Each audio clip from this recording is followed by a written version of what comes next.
So it's just general information that's really available from our website, nrc.gov. So you can get that same kind of You know, information. I frequent it Mhm. every day. Yeah, And then I give you guys a call when you know, Sure. either the information doesn't look right, or if there's an event and I want to Sure. get a little more information. Absolutely. You weren't here, I'm sure you were here when Peter Baquet used to write for the Richmond Times-Dispatch, and he was wonderful. I mean, because he Peter always very well. kept in contact with everybody, Okay. and we knew what was going on. Well, I'm not sure if Mr. Ramsey or who they've got there now, but you know, just they don't inform us in Richmond about anything that's going on with our reactors at all. And we can be in some event or shutdown or maintenance, and we don't know what's going on. So I'm curious, so I call you guys and Sure. thank you for, you know, taking my call. Well, so I can- absolutely. can ask. And, you know, absolutely. That's what we, Well. that's our Well, like, so mission. when you get someone like me that watches these things, and then when something's out of the abnormal, then I would like to know what's going on. So that's what's nice to have that kind of communication. And Mr. Colcrum that was here previously was wonderful too. He Good. was very, Well, I hope to maintain that kind of openness with you. I really do appreciate that. It's really good. Obviously, I know that we've got both reactors at 100% now as of I think today from Mhm. from the recent refueling. Right. And there was some maintenance, I think, that went on too as well. I don't Well, they were remember. just doing some, you know, the routine maintenance to make sure that things that need to be repaired were repaired. Mhm. That outages always give you the opportunity Right. to go into where you normally don't frequent Right. routinely, so they were able to go ahead and do that. Okay, but that's good. Was there anything in particular that was fixed, that needed to be fixed? Well, I think the details, you certainly could talk to Duke about that, but it was, Okay. from our inspection site, just the routine kind of maintenance activities you see at just a regular refuel outage. Oh, okay. And, let's see, I did mention that. I did have a question, because there's two in particular things that are open on, for comment. Actually, I think they might even end today. Okay. On regulations.gov. And one in particular, I believe that, and maybe you can help me with this, or maybe Mr. Ross would be even better at answering this, I'm not sure. But there was an amendment, the amendment revised the technical specification, 3.8.1, AC sources operating to remove the limitations in Note 1 that the surveillance is only applicable to Unit 1. Revised surveillance requirement, SR 3.8.1.8, is applicable to both units. Date issued was February 22nd, 2016. So exactly what is going on with that amendment? Do you know? From a tech spec standpoint, I mean, that gets reviewed by our tech spec group that's up in headquarters. It typically does not come through us for approval on those tech spec amendments, because we have the expertise that sit up, that are up in headquarters. But Well, we then certainly obviously you find know out what is some that. sort of amendment to revise the technical Correct. specification that just happened, because they're saying it needs to go on both, and this is for Unit 2 in particular. Correct. And that's why I was just asking what that. That tends would- to arise from the upgrades, enhancements they did for Unit 1, 2 crossover power. Okay, so is that what y'all were doing? It's The a last good time I thing. talked, y'all were Right. doing It's some well, extra. I wasn't doing it. Well, you weren't doing it. Y'all installed some buses or Dominion something last time. installed some enhancements to their safety systems for being able to provide emergency power for both units in a cross-tie section. I believe I'm correct on that. And therefore, what you're seeing here is a reflection in the tech specs to reflect the new design basis that they've instituted. So it's keeping the design basis and licensing basis in sync together. Okay, so at one point it was only on one, and now they put it on two. So now Well, it's they added on had two. it, but it's enhanced, and now it becomes a part of Unit 2 in a much more robust fashion. Okay, that's a good thing.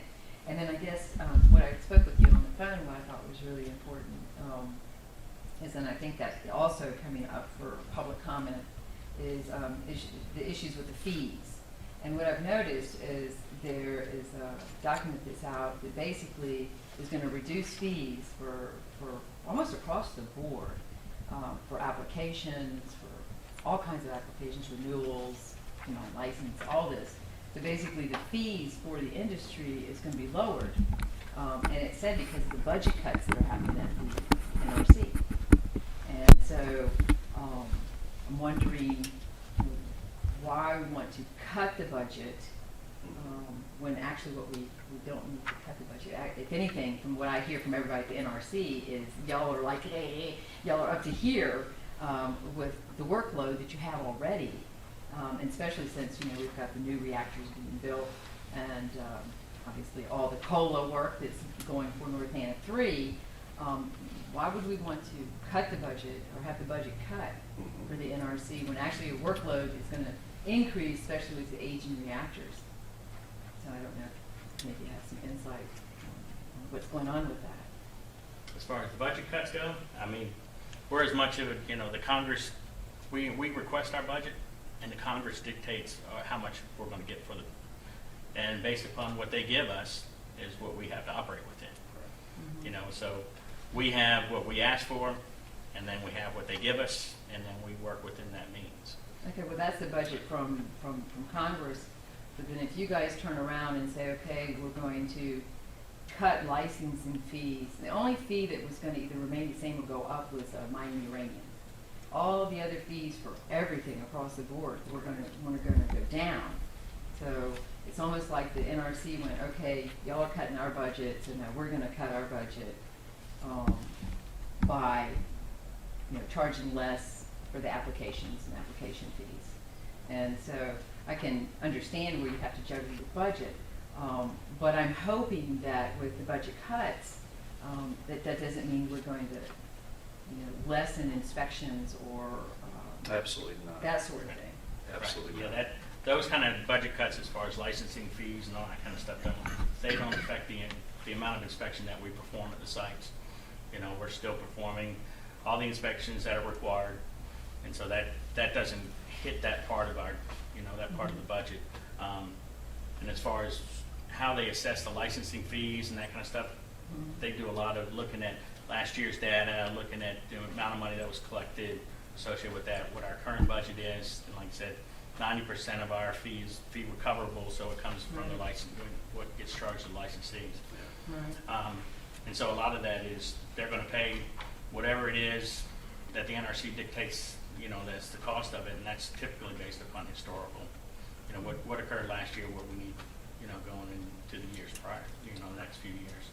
Do you have anything No, else? I was going to say, it's a balancing act, and Steve's right. I mean, they look at, the money coming in can't be a lot more than we're spending in our budget, or vice versa. I mean, it has to be something, and they look at what happened the last couple of years and what Congress would or would not approve. And that's something that our budget staff looks at very, very carefully. And so, that's Like any other government agency, we get our budget from the Congress, our elected Congress, and we have to abide by it. And our management is absolutely positive and sure that the mission of the NRC to protect the public health and safety will not be compromised. No, I hope so. I mean, I think the other issue is this that's kind of roaming around right now is this expedited issues about expediting license and so forth. And so, I don't know what we mean by expediting when we're dealing with nuclear energy. Well, expediting doesn't mean compromising safety. It means doing things more efficiently for the licensee, for the government, for the society. That the society wants nuclear power plants, and the movement is to have new construction. Then part of the NRC is to make sure that desire is met, but that we still maintain that safety requirement. That is our mission, to protect the public health and safety. Right. Well, I think as it goes for the third reactor, even the Office of the Attorney General, they're already questioning this price tag of $19 billion Sure. for reactor 3, Right. which, talking about cost, is excessive. But then again, at the same time, we're also talking about it's in the Virginia seismic zone, and pretty much anyone can pull up those geological charts and see all the different faults that run through this area. And so, of course, there's a huge concern with that. Unit 1 and 2 managed fine through our 5.8 earthquake. It exceeded its design basis as it goes for on paper, but at the same time, the United States Geological Survey said we can expect even a stronger earthquake. Japan this morning had 6.2 on land, you know, and hopefully everything's fine. Looks like it is so far. Mhm. But I think what's happened really, in particular, is with Japan's earthquake in 2011, and just a few months later than we had our earthquake, which really was a wake-up call, because I lived in California, I expected earthquakes. Yeah. You know, and here I'm in Virginia, we're having an earthquake, so that's Sure. kind of different. So I don't know when you say when people want nuclear energy. I don't think there's really been a tally for the surrounding area if we really want a third reactor there. So but that's neither here nor there, I guess, for the moment. I did want to mention that I've been attending the different meetings for the extended license, like for Surrey and whatnot, but also for the renewal of our spent fuel storage installation. And I'm a little alarmed because from what I understand, Dominion only has to pick up one canister and look underneath. And picking up one canister, 10 inches, and putting a GoPro camera underneath and looking around and saying it looks okay, when another meeting last fall, when the NRC, I'm not sure, I don't remember who he was, said, you really should look at an industrial camera that maybe can really identify what we're looking at. And Dominion still went ahead and got a GoPro, even after they were recommended to get something else. So if we're only talking about doing this lift up one canister once every 20 years, see, once every 10, once every 20 years. once every 20 years. Okay.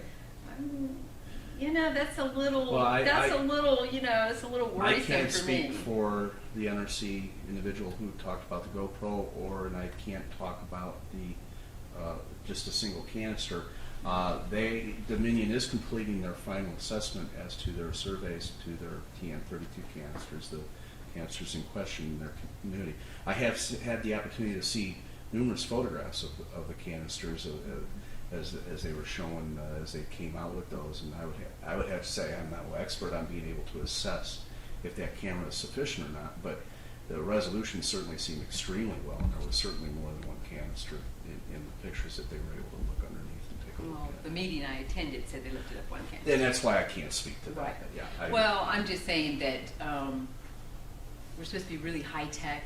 If we go down the store and we get a GoPro camera and stick it under there, that's understand kinda, that 10 years ago, GoPro cameras probably couldn't even been bought by the federal government. Yeah. The technology is rapidly increasing. Right. I can just simply speak to the photographs that I saw and what appeared to be very good resolution to show the details of the structural integrity of the casks. Mhm. Well, and then on another meeting, I know it was mentioned still, I know with the, if I'm That's not correct. There's one mistaken. remaining place left. And supposedly this one's gonna have some special couplings that can actually monitor. From what I have read, there will be a lot of instrumentation in that. As you know, it's an effort with the Department of Energy and TransNuclear, as well as the utility and EPRI, to take a look at the performance and any differences that a high burnup fuel would have in these canisters. So, right, it is going to be highly monitored and evaluated on a continuing basis. So that makes that one pad full. That one pad will be full And with that. so then the other pad has got the new homes in it that run Correct. sideways. Correct. And so those are the newer canisters as it goes Correct. compared to the TN32s, Correct. correct? So have we figured out yet how we can monitor the new homes? Because from what my understanding is they don't have a way to monitor for cracking, stress corrosion, cracking, or that sort of thing. Well, they do routine surveillance inspections on a routine basis of the new So homes. was the inspection going by with some sort of radiation device? or I detector? would have to go to Dominion. I do not have those details immediately. Okay. It'll be coming up here in the summer, so I'll be taking a look at it certainly. So you'll be I going might out be there able on to the better- pad? Absolutely. So as a senior inspector, you don't go out there normally? I go out there on a routine basis as a part of my sampling of the reactor oversight process, which is essentially out there once to twice a year. Okay. So once or twice a year you go out there and, I will monitor not only the condition of the fuel, but also monitor a fuel cask transfer from the fuel building, from the reactor power plant out to the site. So you kind of watch them do that? I watch them from when they pull the fuel assemblies out of the fuel pool, put it into the dry cask, seal up the dry cask, and then move it out, and then put it in its final repository. Okay. And so the canisters, you weren't here at that time, did you? No? Have you been here for a few years? I'm in Atlanta, so. Oh, I got you confused then. I guess I've accidentally called it that. Well, there was, in 2012, they installed evidently a canister improperly. I don't know if it was backwards or, Mhm. none of the certain configurations that y'all Mhm. use. And it exceeded the cast design as well, but they got an exemption to just leave it alone. And so they said that it had decayed enough. So do y'all go back and just kind of, I mean. Well, that exemption is certainly sent to the NRC for analysis and see if we concur with their assessment. No, I'm just wondering Do if we you've go got the back? new homes and say, I don't even know how many canisters you'll have there.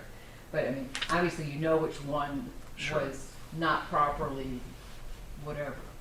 And so is there any certain way that y'all can monitor for that? I can go out and take a look at it. How can you take a look? I can go out and monitor it and see, and have RP determine if there's any excessive radiation. That's the only way we can monitor though, really. Well, without because- opening it up, right. Which I don't think you want to open it up to.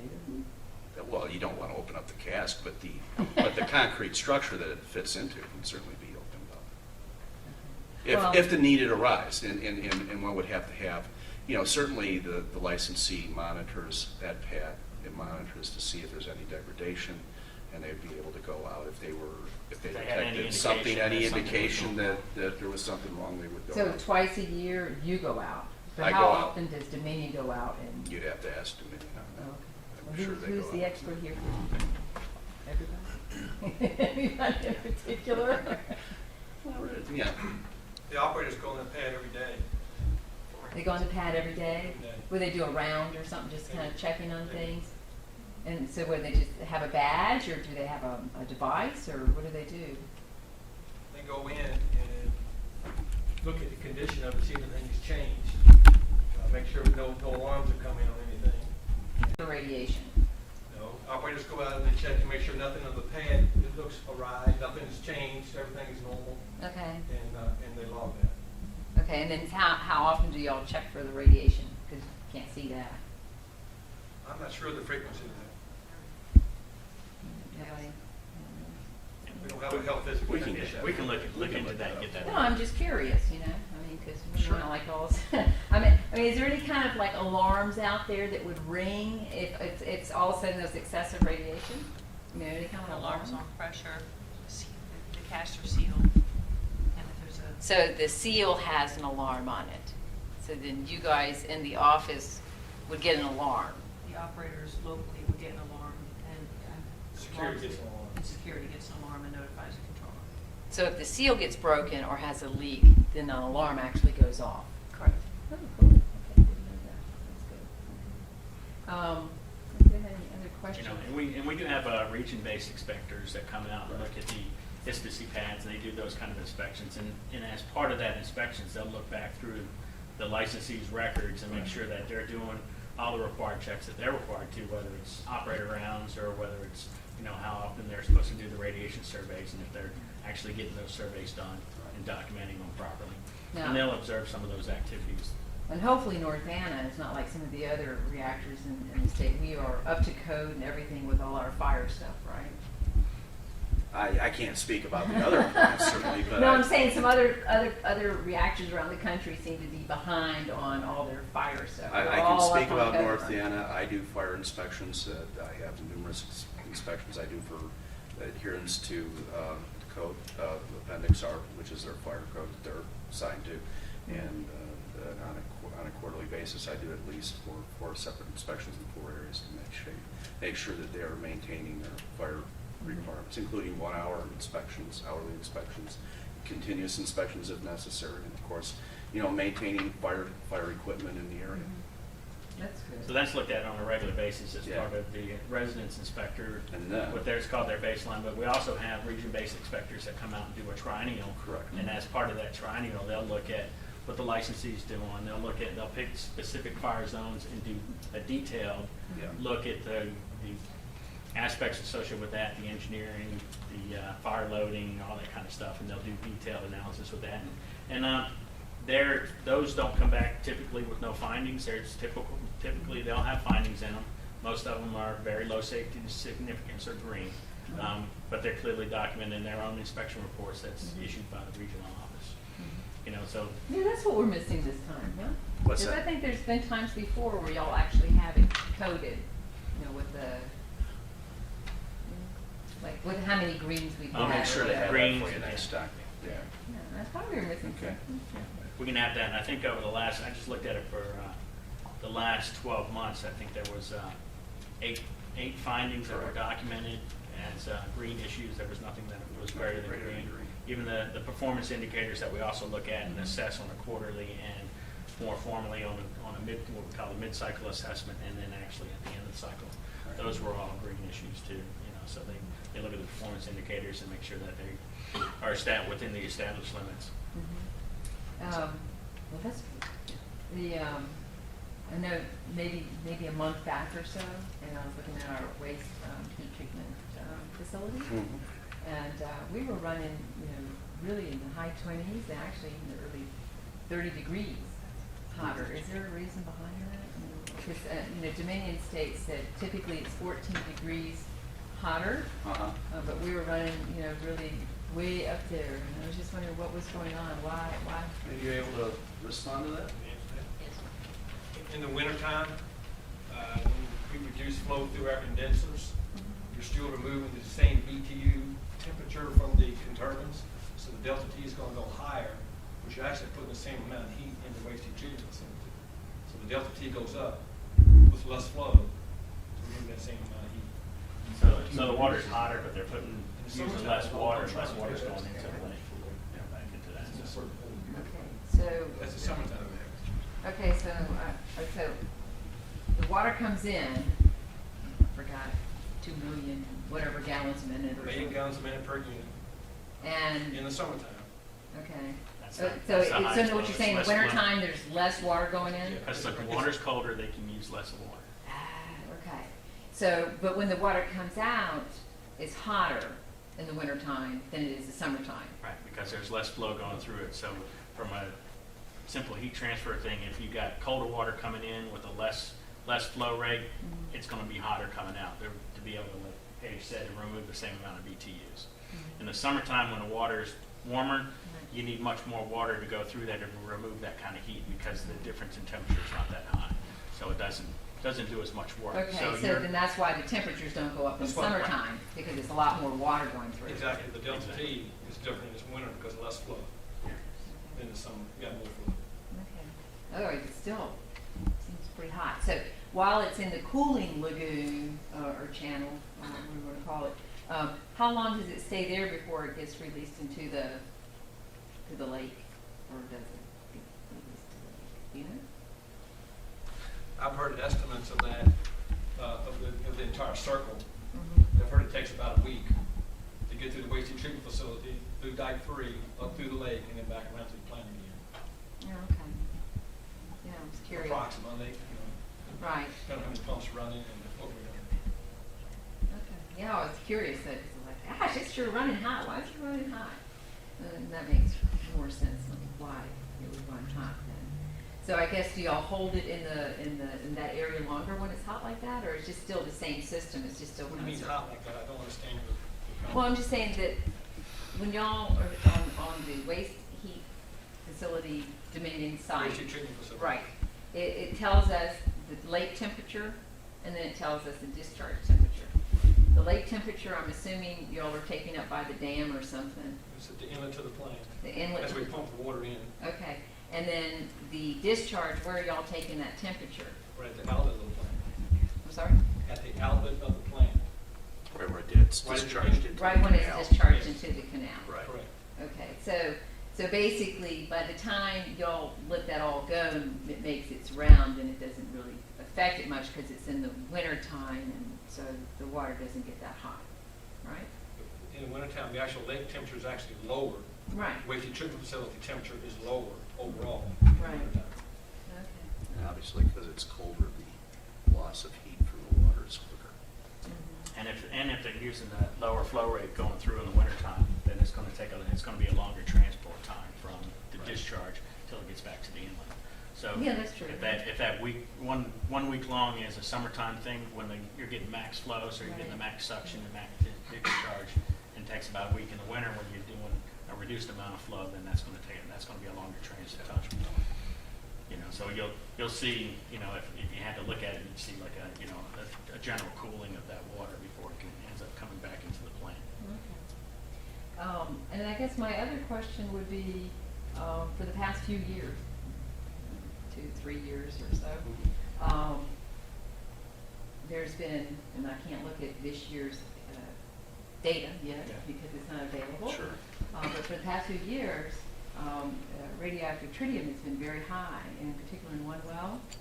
And I'm just wondering, the last time I was here last year, I was told Dominion has not been able to find the leak, so they can't fix it. Where do we stand now? My understanding, in fact, I was talking to them about that what I was reported was that the leak, the area that you're talking of is in the protected area. Yes. It hasn't left the grounds, it's not into the general public area, and it is still below 20,000 picocuries per liter, so it's still below EPA limits and reportability limits. Whether it's up or down or that, I believe that there were repairs done to what they believed was the source of it, the service water canal channel, and that they will continue to monitor that area. But right now, they are in compliance with their regulatory requirements. Okay, so what you're saying is they found a leak or they fixed it? They do not. I do not know if They they don't found a know. leak or not. All they know is that they have seen a slight increase in the tritium concentration. Well, I but mean, it's still last year way down. we got all the way up to 70,000 picocuries. Okay. So. So they're monitoring that and they're reporting that when necessary, and I believe But then recently it has been lower than that. You know, supposedly when it rains, the tritium levels go down, Sure, and then when it's dry, the Correct. tritium levels go up. correct. So if I- it was dry all the time, we'd have really high tritium levels in that well. I can't, right? I can't necessarily Or say does that that for mean certain. when it rains a lot, it's going somewhere else? Don't really know. I mean, we can speculate on that, but I think what's more important is to take a look at the hydrology reports and see what the mechanisms are going on there right now. Now, I can't speak to those immediately. I do know Right. what the concentrations were, but the actual mechanisms or the increases in what they believe are the sources of those increases right now, I'm gonna have to look at a little more deeply. Mm-hmm. Yeah, Well, and they have different sample locations that they're. Yeah, well, they yeah, do no, try I to look see, at I if there's see, any I see there's a migration. list of all the Yes. different wells. And, you know, that's another question too, because it's kind of like, over time, you know, do they just continue to drill these sample wells? Or is a certain amount of wells set up when the plant was built? I mean, are all these sample wells, are they? I believe they have added new wells over time. So over time, they keep adding wells to see maybe if Again, the to water ensure is. that the water's not migrating or transporting off-site. Okay, so in other words, I guess we'll have to wait to see the new report to see where it's showing up. I will be eagerly waiting that report this Yeah. So, in other words, you're waiting, and it sounds like most likely we still haven't been able to find the source of the leak. If there is an additional source, I can't speculate at that. Well, I mean, if it's, I forgot, if it's GW6 or something. So if it's that one well that's constantly showing elevated levels of Correct. tritium, then doesn't mean it's like But there's other. certain pipes maybe But in there's that other, deal? there's other mechanisms that could be causing an increase in concentration other than an additional new leak. What do you mean? I mean that you could have a concentration of the water and a slow evaporation of the water or other mechanisms, or just plain a concentration where the water is coming into a specific area. I'm not a hydrologist, Okay. so I just don't want to speculate and say, well, yeah, this obviously indicates a new source. That doesn't. Oh, I don't case think at it's all. a new source, because it's been happening for years, that's why I'm questioning. Well, you had mentioned a new source, so that was. Well, I meant like, as it goes forward, have y'all found it, if it's coming in from somewhere new that y'all found? Because Greg said that they check certain tanks and pull them Correct. apart and this, that, and That's the other, and correct. couldn't find the leak, and, I'm not aware of any expression that they have identified a new source. okay, And we so, continue to monitor them on this, because for obvious reasons, I'm concerned about tritium in the ground as well. So if the concentrations get bad or there's a potential of migration, I'm certainly going to be telling Steve about that, my boss, my branch chief, and we'll be addressing the issue. well, tritium with the has like a licensee. half-life of 12.5 years. That's so- correct. So, I mean, it's gotta be going somewhere. Well, it can be staying put, and that's my understanding, is there's a pocket underneath in the protected area where this water is just migrating, it's staying put. Bedrock is holding it in a particular location, but it is not showing any evidence of moving or migrating. Well, how close are the other wells in relationship to where that well is? Well, they're all scattered around the site, so what, yards to feet to, Well, I that's don't know. 20 of feet. I believe you have some, I think you also have some wells in the owner protected area as well. We That did. you're monitoring, and there's been no indication of, No, it just seems to be this one well in particular. it's That's one been- little area that seems to have a concentration of tritium, and the licensee is monitoring, as we are. Right, okay. Well, it'd be nice to know if y'all can actually, because obviously y'all probably heard about Indian Point. Well, sure. And, some other reactors that seem to be leaking tritium too. Absolutely. And so obviously we don't want to No, have any excess tritium. clearly leaking. not. Right, and That's it's, why you know, we're it's a here. concern for us too, and it's. Of course it is. So, yeah, we want to stay on top of it, appropriately on the licensee to make sure that they're doing their due diligence associated with that, and they're looking at it and monitoring it. We've got guys up in headquarters, our expertise, that look at the data that's going, and they can look at, in a lot more certainty than we can, or speculate as far as, what does it mean that the concentration in this well is staying that way, or it's getting higher, or getting lower, or whether it's seeing Oh, it's in been other doing wells. this. It's Yeah. going up and down, So, up and down. so our experts look at that, and they have some semblance of it as far as what that means. And Right. they'll let us know if they have concerns as far as, whether that tritium is migrating, or whether it's getting higher in concentration because they have, a suspected leak, or that leak exists someplace that they haven't found, Or what Well, exactly I is think what's there's been happening. from all my past meetings and yakking, there seems to be an agreement that there is a leak somewhere. Okay. yeah. But we just, I guess, haven't really zoned in on where it's coming from. I mean, that's why I was asking. Okay. And I think from the standpoint of the NRC in particular, when I'm looking at that influence report, and it's just showing tritium and then NAs across the board for all the other radioisotopes, it's not because they're not present, it's because these wells are only checking for radioactive tritium, I was told. So is there a reason why we are not checking for other radioisotopes?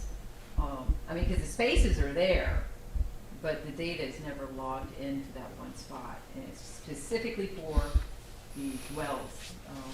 What do they call them? There's a certain word that they call those wells. Did I write it down?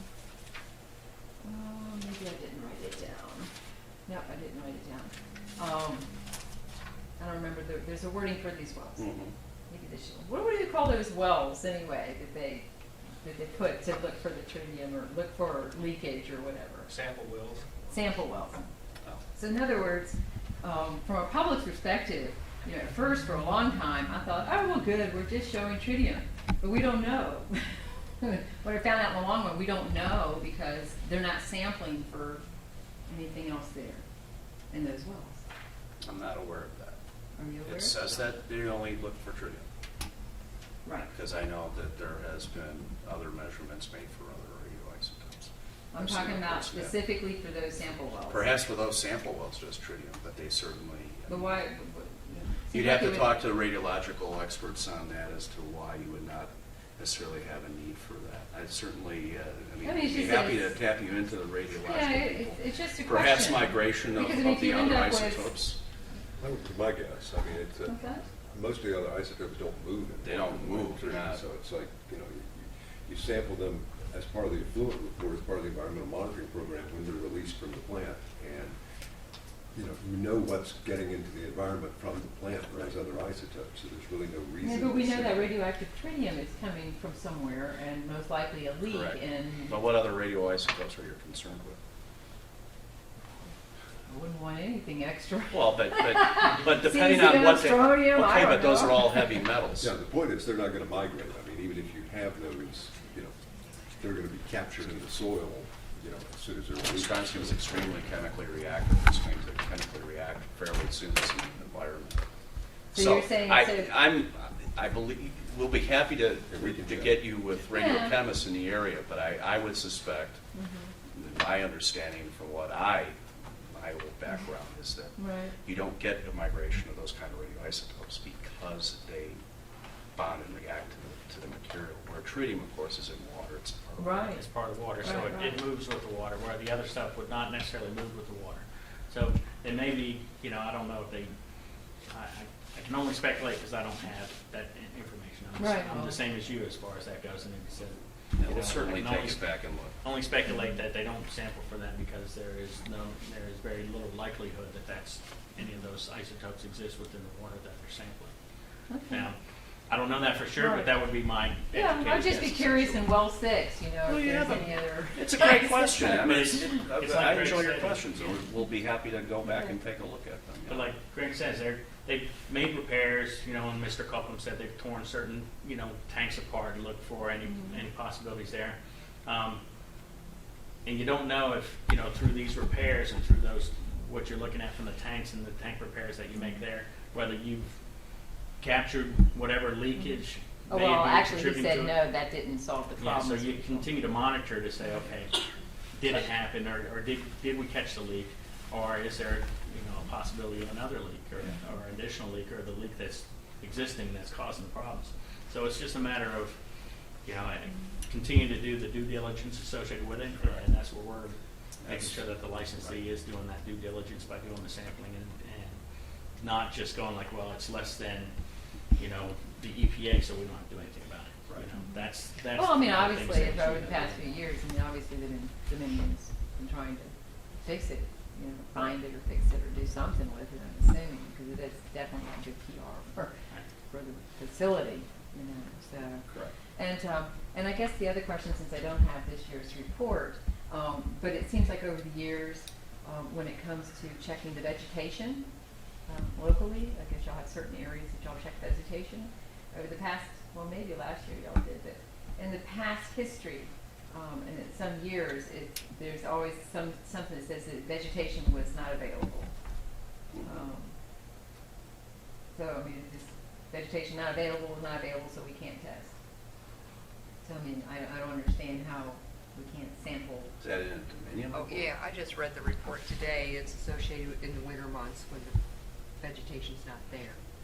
You know, it's not there. Like the grasses, I'm not sure which vegetation they specifically Right. sample. Well, evidently it But- must be from some farm, because one year it was, But there may be no crops, because we're talking, you know, December, January timeframes, in the winter. well, actually, I think the report I was referencing actually even covered more than that. Yeah, the one report I year, just read so. today of the The environmental. new one that came out is the same things, it's just a few winter months don't have it on there or something. Correct, it said vegetation's not available, and that was the explanation. And so the reason for sampling the vegetation, though, would be the gases and Well, of everything that course. come Come from the plant, so why not, like, some leaves or something? I mean, we got plenty of evergreens. It's a thought. I'm not an expert, but different kinds of plants, obviously, you know, the radiation, radiological material is deposited in different ways, so they have to test for certain kinds of vegetation, and it may not be available. I mean, you know, you may have So plants some of that. them may metabolize it quicker than Yeah, so others, some and so plants- it'll appear in some plants, That but would not be others. interesting, I guess, because just saying no vegetation available, you kind of go, I'm a gardener, so. I always have some kind of vegetation almost, understand. except for in the winter when it's Yeah, snowing. it's a good comment, and it's certainly a good And observation. some of it to is, take you know, back and- you want to compare apples to apples, oranges to oranges, so you don't want to necessarily pick this vegetation this time and that vegetation that next time and go like, okay, they Well, pick they up- make no semblance of Maybe, something. well, I mean, be curious though, I mean, from that perspective then, to maybe test some evergreen tree and just see with the evergreen tree, if there's any difference in the evergreen tree within its environment throughout the year. I mean, I'm just saying. Mhm. I mean, I can appreciate them because one time it was like the farmer was away or the farm left or, you know, there was why we didn't have vegetation samples for, I think it was like the whole year one year. There was no vegetation samples. So it's kind of like, well, how did that happen? So, but I appreciate what you say, because, you know, plants are gonna take up things, things are gonna be deposited, so it just seems that, you know, why aren't we looking at using evergreens? Some form of evergreen. Again, and like I said, I'm no It's just- expert on it. It's just, I'm not an And we- expert either, I'm I'm just sure the questioning. choices of fauna are driven by, you know, again, you know, the What's expertise protectable and what's available of through that. the botanists how that are involved in it, but I don't see anything inherently wrong with your question, and certainly it's worth you asking and to see, absolutely. I think it's typically vegetation that's more susceptible, you know, because you don't have, I mean, there's certain things that are, you know, almost impervious to contamination, you know, that have hard watermelons and things like that. If you have something deposited, you're not going to see that necessarily. And, you know, and there are other fruits and vegetables and plants that, you know, typically, you know, incorporate more material. So Yeah, well, I'm not a biologist, but, you know, I'm sure that that's what the sampling involves, because they have to look at the things that are the most susceptible plants to that kind of Yeah, contamination. and if I had to guess, I'd say that, you know, the faster growing plants are gonna metabolize it quicker and show up in that kind of fauna. Sure. So that's why you may see like, you know, some things that says, okay, no plants were available or no vegetation was available Right. because there were no fast growing plants that were gonna show that kind of material. Yeah. You know, and so you get a better idea, a better representation of the sample if you pull the right kind of plant that's Mhm. gonna give you that, instead of, you know, if you pull an evergreen that's basically a slow growing plant, are you gonna see anything in there that's gonna give you any indication of what's the plant doing and how it's emitting now, today, you know, over the last couple of weeks, a month or whatever. You know, and that's what you're really more interested in. You're Right. typically going to see it in sensitive vegetables like lettuce and stuff like that. Well, yeah. Yeah, I would imagine lettuce would probably show up really quick then. Well, it's just a question, Yeah, because and it's a it good just seems question. to me that it would be something that's a good question anyway. Mhm. Because that way, Sure. there wouldn't be a mind of, well, there was no vegetation available. Sure. So, it's a question. Yeah. We welcome the questions. Okay, Afraid we don't always have the answers immediately Yeah. for you, but there's a lot of questions that can Right. be asked, so. good. Right. Yeah. And as it goes for our, I guess, the fire department that helps, it would be called out to North Anna? Yes. How far away is that fire department to North Anna? Louisa County would be the primary Well, I don't live out Response. here, is that like 10, 15 minutes. 6 miles. 6 miles? Correct. And so from what I understand, they don't have radiological equipment there, they get it at Dominion, correct? Like- That is incorrect. That is, yeah. Suits and stuff, y'all have them there? But They have their own equipment. They have their own monitoring equipment. the fire station does? Yes. So they have all their own monitoring equipment? They have radiological monitoring. Of course, they also have, you know, masks and things of Okay, that nature. yeah, because there was a meeting here recently where they were saying that they would actually have the equipment at Dominion. Any more advanced equipment, say anti-seize, once they got to the plant where they would have to be potentially fighting a fire inside the plant, they would need maybe additional equipment.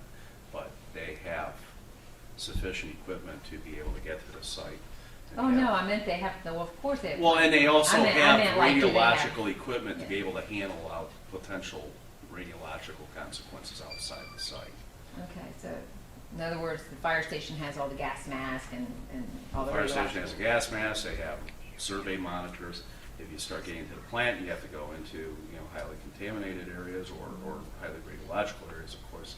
That's specialty equipment, but that would be provided, obviously, by the licensee as needed. Mhm. Okay, so. You wouldn't need it at the fire station. Well, I wouldn't think so, but that's why. So that's you what I was- station it in adequate quantities at the plant where you would need that kind of equipment. So do we have plenty of those suits there? I walk by them every day. Yeah. How many do you think we have? Well, they have at least just 20 on the outside, full resuscitation units on just unit one side walking in the main hallway. It's about 20 suits. Well, but there's more than that. That's just in one area for an immediate fire response into the turbine building. Then there's other areas, say into the Aux building, where there's another rack of 20 suits. They have sufficient equipment.